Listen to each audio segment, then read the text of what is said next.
নবনির্বাচিত দেশের এমপির নগ্ন ছবি দেখে গা ছমছম করে উঠল রোজার। এই লোকটার এমন নির্লজ্জ কাজে বিরক্ত হয়ে মোবাইল নিয়েই নিজের রুম থেকে বের হয়ে যায়। আজ এই লোকটার একটা বিহিত করেই ছাড়ব। প্রায় সময় তাকে এভাবে ছবি পাঠায়। রোজা ব্লক করে দিত, কিন্তু কোথা থেকে আবার তাকে এভাবে আজেবাজে ছবি পাঠায়। এমপি সাহেবটা আর কেউ নয়, তারই মামাতো ভাই এমপি শাহরিয়ার ইফতেখার। রোজা ভেবে পায় না একজন এমপি হয়ে কিভাবে নিজের অশ্লীল ছবি পাঠায়। সবসময় তাকে বিরক্ত করে। এতে অতিষ্ঠ হয়ে পড়েছে রোজা। বাবার বখাটে ছেলেকে এমপির ভোটে দাঁড় করিয়ে এমপি হয়েছে। আগে বাবা এমপি ছিল, ভদ্রতার আড়ালে ভেতরে এক জঘন্য কাজ করে বেড়ায় লোকটা। রোজা মোবাইল নিয়েই কাউকে না বলে বাড়ি থেকে বের হয়ে যায়। আজকে মামা মামির কাছে গিয়ে এর বিচার চাইবে সে। কেন নিজের ছেলেকে তার পিছনে লেলিয়ে দিয়েছে? এমপি হয়েছে বলে কি তার ভাব বেড়ে গেছে? কেউ তাকে কিছু বলতে পারবে না? সে দেশের এমপি। রোজা এ কথাটা কিছুতেই মানে না, ভয় পায় না সে। এই নির্লজ্জ লোকটাকে বাড়ি থেকে বের হয়েই রাস্তায় হেঁটে হেঁটে নানুর বাড়ির দিকে যাচ্ছে রোজা। চোখে মুখে ক্রোধ। কি ভেবেছে তাকে এভাবে অশ্লীল ছবি পাঠাবে আর সে বসে ঢ্যাঁড়স রাঁধবে? এমন মেয়ে সে নয়। আজকে সে এই লোকটার মুখোশ টেনে সবার সামনে বের করে ছাড়বেই।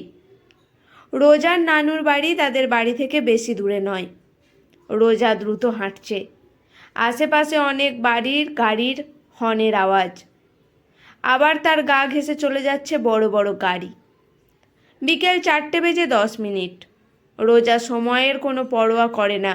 নানুর বাড়ির সামনে এসেই বাড়ির কলিং বেল বাজালো রোজা। ভেতর থেকে রোজার নানি এসে দরজাটা খুলে দিলেন। এমপির বাড়ি বলে কথা, বিশাল এক রাজপ্রাসাদের মতো দোতলা বাড়ি। এই জঘন্য লোকটার জন্য রোজার তেমন নানুর বাড়ি আসা হয় না। আসলে 2-4 দিন থেকে চলে যায়। তার মামা মামি তাকে অনেক জোর করে থাকার জন্য, কিন্তু সে থাকে না। রোজা ঘরের ভেতরে ঢুকে নানিকে কিছু না বলেই হুড়মুড়িয়ে ড্রয়িং রুমের সিঁড়ি বেয়ে ওপরের দিকে চলে যায়। সে ভালো করেই জানে এখন এই লোকটা ঘরে বসে আছে, আর ঘরে বসেই তাকে এসব নোংরা পিক পাঠিয়েছে। রোজা জানতে চায় কেন তাকে এমন নোংরা পিক পাঠাচ্ছে। শাহরিয়ার ইফতেখার নিজের রুমে বসেই বাঁকা হাসি দিল। সিসিটিভি ফুটেজে সে আগে থেকেই রোজাকে দেখেছে বাড়ির ভেতরে ঢুকতে। এটাই তো সে চেয়েছে, রোজাকে এই বাড়িতে নিয়ে আনার জন্য একটা ছক। শাহরিয়ার ইফতেখার মনে মনে বাঁকা হাসি হেসে বিড়বিড় করে আওড়ালো, আসো বেবি, তোমার জন্যই অপেক্ষা করছি, কাম ইন। রোজার যাওয়ার পানে তবদা মেরে তাকিয়ে আছেন রোজার নানি রহিমা বেগম। চোখের চশমাটা ঠিক করে বললেন, কি ব্যাপার, রোজা এ সময় এখানে এলো কেন? এভাবে কিছু না বলেই ভেতরে ঢুকে গেল। আমার তো রোজার মতিগতি ঠিক লাগছে না। নিশ্চয়ই ওই ছেলেটা আবার কিছু করেছে। কয়বার বলি রোজার পিছু ছেড়ে দে, কিন্তু একগুঁয়ে ছেলেটার একটাই কথা, এটা কিছুতেই সম্ভব নয়। রোজাকে তার চাই, সেটা যে কোনো বিনিময়ে হোক।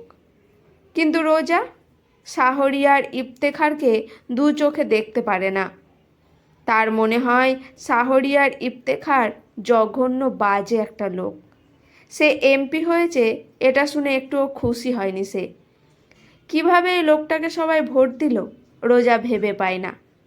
যেমন রোজার জেদ তেমন শাহরিয়া ইফতেখারের জেদ। একজনের থেকে একজন কম নয়। এই নাতি নাতনিকে নিয়ে রহিমা বেগম বেশ চিন্তায় আছেন। কখন না জানি কি ঘটনা করে ফেলে। তিনি আর না ভেবে একটা দীর্ঘশ্বাস ছাড়লেন। রোজা শাহরিয়ার ইফতেখারের রুমের দরজায় দাঁড়িয়ে আছে, দরজা খোলা। এতক্ষণ এত সাহস পেলেও এখন আর কেন যেন ভেতর থেকে ভয় কাজ করছে। কিন্তু ভয় পেলে হবে না, দমে যাওয়ার পাত্রী সে নয়। সে যা করতে এসেছে সেটা সে করেই ছাড়বে। রোজা স্পষ্ট রুমের ভেতরে শাহরি আর ইফতেখারকে দেখতে পাচ্ছে। বলিষ্ঠ দেহে শুধু আন্ডার শার্ট আর ফুল প্যান্ট পরা। শরীরের শক্ত পেশিগুলো আন্ডার শার্টটা ভেদ করে বেরিয়ে যাচ্ছে যেন।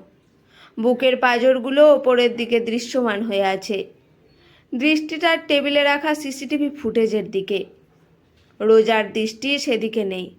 সে রক্তচক্ষু নিয়ে শাহরিয়ার ইফতেখারের দিকে তাকিয়ে আছে। রোজা তো আর জানে না তাকে সিসিটিভি ফুটেজে দেখে মনে মনে শয়তানি বুদ্ধি পাকিয়েছে শাহরিয়ার ইফতেখার। বাঁকা হাসি হেসে রোজার দিকে না তাকিয়ে বলল, কাম ইন। বন্ধুরা, আজকের এই গল্পের প্রথম পর্বটি এখানেই শেষ। গল্পটি কেমন অবশ্যই কমেন্ট করে জানাতে ভুলবেন না। পরবর্তী পর্ব সবার আগে শুনতে তাড়াতাড়ি চ্যানেলটি সাবস্ক্রাইব করে রাখুন। ধন্যবাদ। গল্পের নাম প্রেয়সীর ক্যানভাস।